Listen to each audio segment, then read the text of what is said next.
Video चालू। देखिए अब शुद्ध तरीके से देखें, मैं आराम इस पर करूँगा, चेहरा दिख रहा है। पहली बात अब टेंशन वाला, जब हम नरेशन की बात करते हैं तो नरेशन 5 टेंस में बनता है, 5 सेंटेंसेज में बनता है, जो हम आपको पहले ही बता चुके हैं ना। असर्टिव में, इंट्रोगेटिव में, ऑब्जेक्टिव में, एक्सक्लेमेटरी में और इंफरेटिव। असर्टिव हमारा खत्म हो चुका है ऑलमोस्ट। अब हम इंट्रोगेटिव की बात करते हैं। सबसे पहला चीज इंट्रोगेटिव है क्या? इंट्रोगेटिव कहते हैं वह वाक्य जो कि प्रश्न करता हो। ए सेंटेंस ये use to asking a question, यानी वह वाक्य जो आपसे प्रश्न पूछ दे वो होता है interrogative. That to be very clear, that has 2 type. First conditional type, not type, conditional type.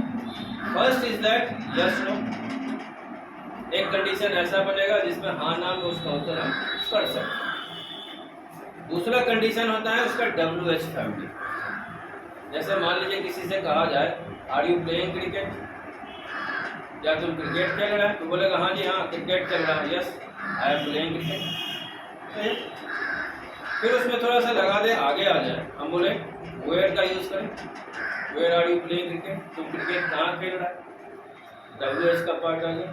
तो सिंपल सा लॉजिक हमको समझना है। जब मैं इंट्रोगेटिव की बात करूं तो 2 वे हैं। In what ways? There are the 2 ways to asking a question. First ways is yes no, second ways is WH। Both are depend on the condition of the sentence. ऐसा कोई नियम नहीं है, डिपेंड करता है sentence के condition. यहाँ तक समझ में आ गया? नहीं कोई दिक्कत है?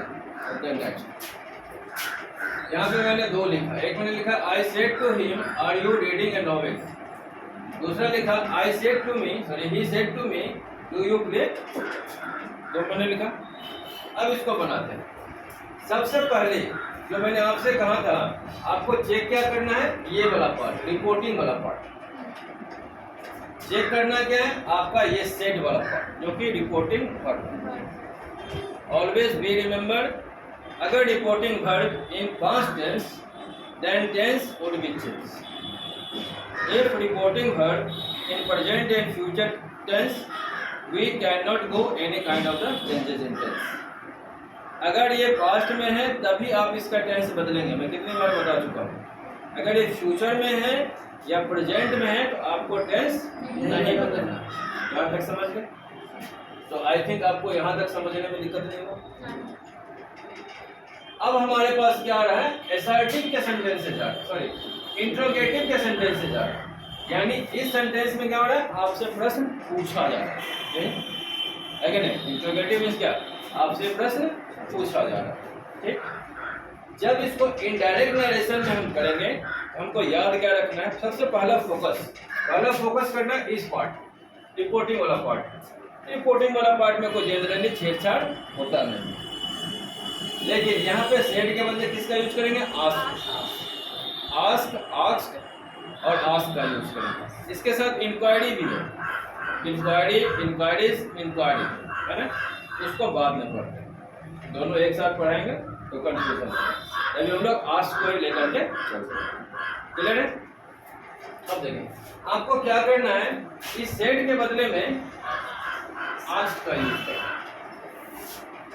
क्लियर? पहला चीज हम समझे।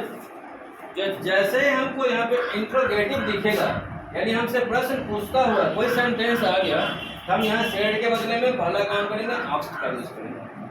आस्क्ड का यूज इसलिए कर रहे हैं क्योंकि सेड पास्ट टेंस है। अगर ये से होता, आई से होता तो आस्क हो जाता, आस्क्ड का यूज नहीं होता। That to be clear? जल्दी कराइए इसको। यहाँ पर क्या होगा? आई आस्क्ड हिम, बराबर ना? I asked. इसके बाद मैंने आपको 2 ऑप्शन दिए थे, एक दिया था इफ का, एक दिया था whether. What is the actual meaning if and whether? I have already explained it. क्या दिया था बताइए? इफ और वेदर हमें बचपन से पढ़ाया गया है। इफ का मतलब अगर होता है, इसके बाद कुछ होता है नहीं।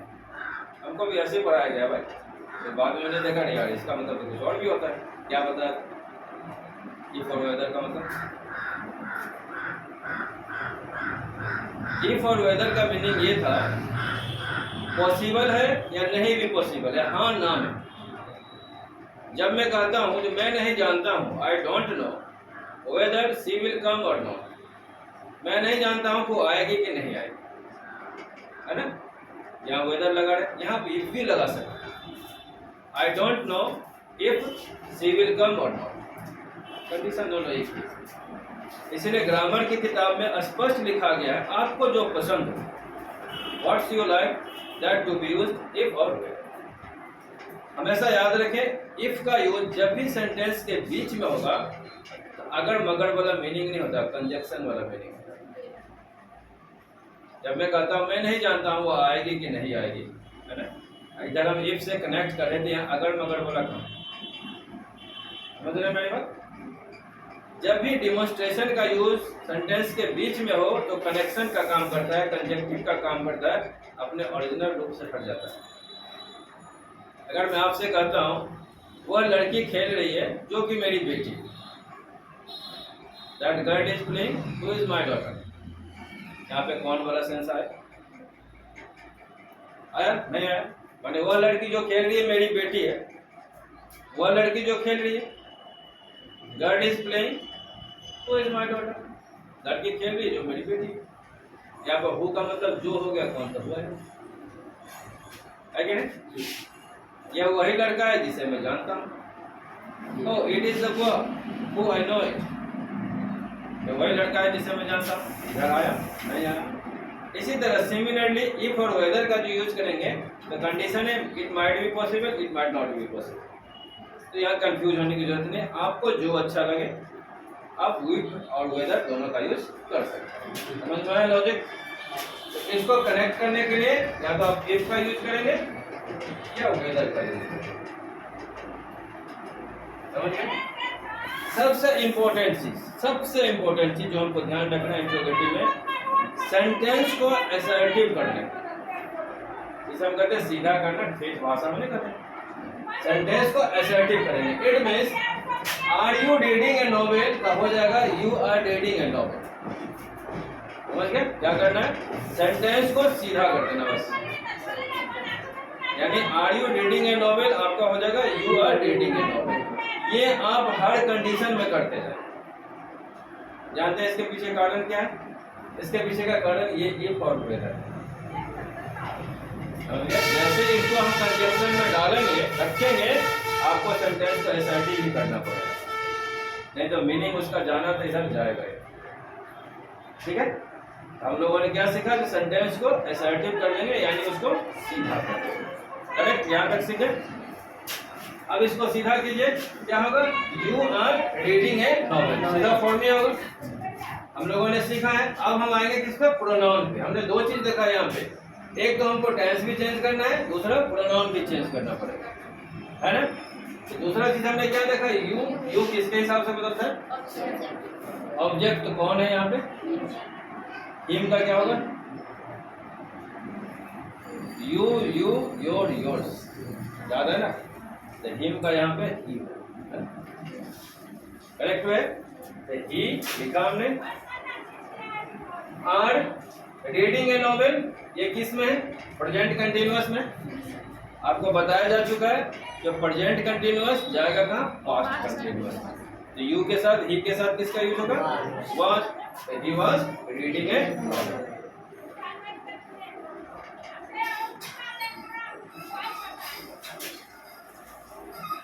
करेक्ट? समझ में आ गया? चलते हैं दूसरे एग्जाम्पल। अब आप लोग बनाए, अब किसी जो आप लोग बनाए। He said to me, यहाँ तक तो कोई समस्या ही नहीं, यहाँ तक कोई समस्या है। आप लिख ले भी इसको, पहले इसको बनाते हैं फिर लिखे। पहले इसको तो समझाए कैसे बनाना है। बनाते हैं, देखते हैं हम लोग। भाई रुक जा, पहले सीख तो ले। अब देखिए यहाँ पे, यहाँ तक लिखा मैंने he said to me, यहाँ तक कोई समस्या? बिल्कुल आसानी से बनाएंगे। he asked me, है ना, ऐसा ही हो। लिख लेते हैं।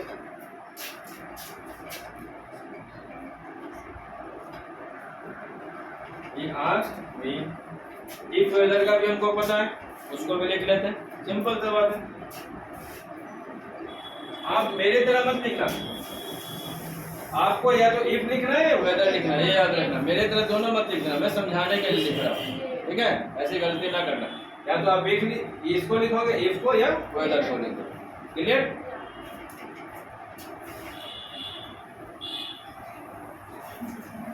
अब इस सेंटेंस का बना है, क्या बनेगा? इसको असर्टिव करें पहले। Do you play football? बताइए क्या होगा assertive? Do you play football को सीधा करेंगे यानी असर्टिव फॉर्म में लाएंगे तो क्या होगा? You play football. डू कहाँ गया? मतलब ये है, मतलब साइलेंट है, जबरदस्ती साइलेंट ना कर भाई। देखिए डू डज डिड हमेशा यूज होता है सेंटेंस को एम्फैटिक बनाने में, यानी जोरदार बनाने में। जब मैं कहता हूँ आई प्ले तो मैं खेलता हूँ, और जब मैं कहूँगा आई डू प्ले इसका मतलब मैं अवश्य खेलता हूँ। समझ गए?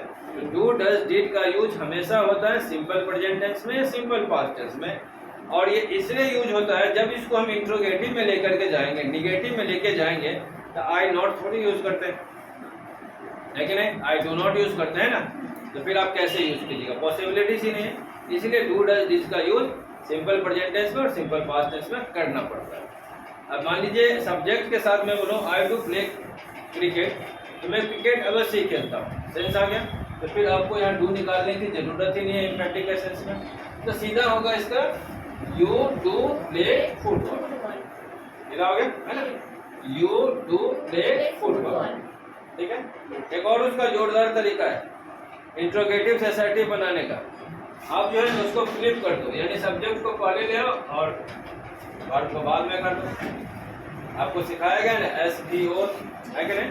पहले सब्जेक्ट फिर वर्ब फिर ऑब्जेक्ट, इस फॉर्मेट में करेंगे तो असर्टिव आ जाए, ज़्यादा दिमाग लगाने की जरूरत ही नहीं। हमने क्या यू डू प्ले फुटबॉल। अब मैंने यहाँ पे क्या देखा, ये पास्ट टेंस है तो इधर टेंस भी बदलेगा, प्रोनाउन भी बदलेगा। इसमें कितने प्रोनाउन है? सिर्फ यू प्रोनाउन है। पहले यू को बदल लीजिए, यू बदलेगा तो क्या बनेगा? यू जाएगा सेकेंड फॉर्म। सेकेंड फॉर्म कौन है आपका? मी। आई हो गया, है कि नहीं? तो पहले आई लिख लेते हैं, लिखा। अब बताइए अब क्या करेंगे? इसका पास्ट फॉर्म क्या होगा? Simple past form.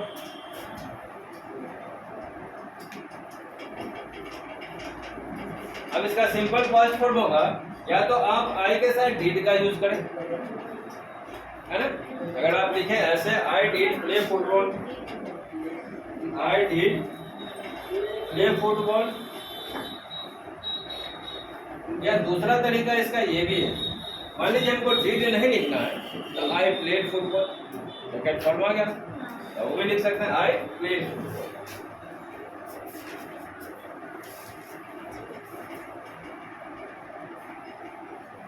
अब हम इसको आराम से लिख लें, ठीक है? अब वीडियो सेशन में खत्म करें।